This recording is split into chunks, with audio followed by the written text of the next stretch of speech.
সময় সবাই বলে আপনজন যে আমরা বাড়িতে যাই, কিন্তু এইভাবে তো সবাই যাওয়া সম্ভব হয় না। আমি রোজা রেখেছি 18টা, আমি এবার প্রথম আসলাম।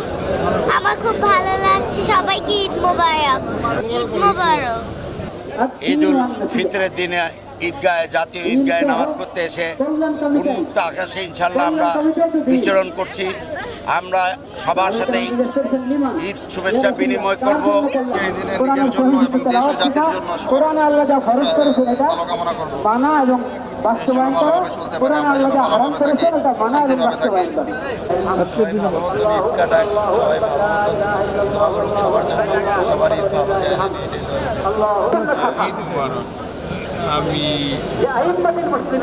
তো 71-এর স্বাধীনতা দেখি নাই, 24-এর স্বাধীনতা দেখেছি। আমি বাংলাদেশের জন্য কল্যাণ কামনা করছি, দেশের জন্য সবাই নিরাপদ নির্বিঘ্নে আনন্দ উপভোগ করতে পারে এই কামনা করছি। বাসায় মা আছে, ভাই আছে, বোন আছে, স্ত্রী আছে, সন্তান আছে। গিয়েছি ফেব্রুয়ারির 15 তারিখ।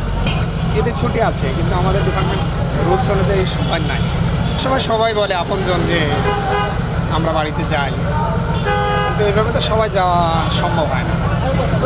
সেক্ষেত্রে তাদের যেভাবে বুঝ দিতে হয়, কথা বলতে হয়, সেভাবেই আর কি বলা হয় যে আমি এই দিয়ে ছুটি হচ্ছে না, বা আমি এই দিয়ে আসবো না, কুরবানিতে যাবো, এরকম। এটা প্রথম দিকে একটু কষ্ট লাগে, অবশ্যই প্রথম দিকে একটু খারাপ লাগে, আর ভালোও লাগে যে রাজধানীর বুকে ঈদ করছি, জনসাধারণের নিরাপত্তা দিতে পারছি, এটা ইবাদত মনে করা। বাচ্চাদেরকে বুঝিয়েছি যে দুইটা ঈদ, একটাতে যেতে পারবো আর একটা যেতে পারবো না, ইনশাল্লাহ কোরবানিতে যাওয়ার চেষ্টা করি। হ্যাঁ, নতুন পোশাক পরার ইচ্ছা সবার থাকে। আমি যে আমার একটা সরকারি দায়িত্ব পালন করার সুবাদে আমি যে একটা ইউনিফর্ম পেয়েছি, সেটা পরেও যে ঈদ করছি, এটাও একটা ভালো লাগা।